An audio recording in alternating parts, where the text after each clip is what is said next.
Bonjour à tous, très heureux de vous retrouver pour ce nouvel épisode de Pourquoi Padrer avec cette question qui nous vient de Laetitia, 43 ans.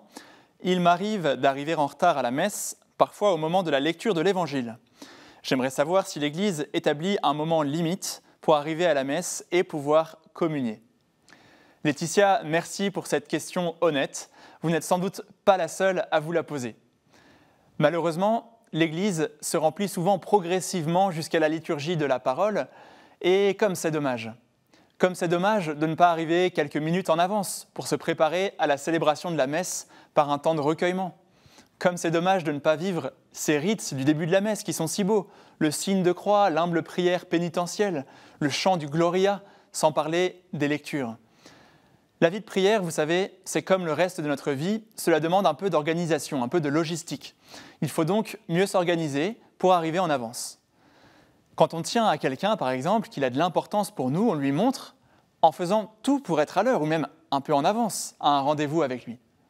Si vous avez rendez-vous avec votre chanteur, votre acteur préféré ou le président de la République, j'imagine que vous ferez tout pour être en avance. Alors, avec le roi des rois, on pourrait quand même faire un petit effort.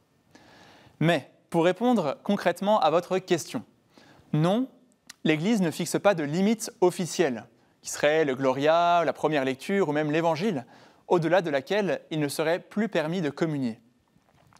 Il est même prévu qu'on porte la communion à des personnes qui n'assistent pas à la messe, les malades par exemple, ou ceux qui ne peuvent pas se déplacer. En revanche, il est demandé à tout baptisé de participer à l'ensemble de la messe du dimanche. Et la messe, ce n'est pas seulement la communion. La liturgie de la parole est avec la liturgie eucharistique un seul acte de culte. On ne peut donc pas les séparer. C'est pourquoi certains se fixent comme règle personnelle de ne pas communier s'ils arrivent après l'Évangile, par exemple. Alors, pourquoi pas? Mais, encore une fois, il n'y a pas d'interdiction officielle et ce qui est demandé, c'est surtout de participer à l'ensemble de la messe. Merci Laetitia pour votre question qui nous fait grandir dans le soin que nous portons à la messe. Continuez à nous poser vos questions à l'adresse pourquoipadrer@kto.tv.com ou sur les réseaux sociaux avec le hashtag pourquoipadrer. À très bientôt.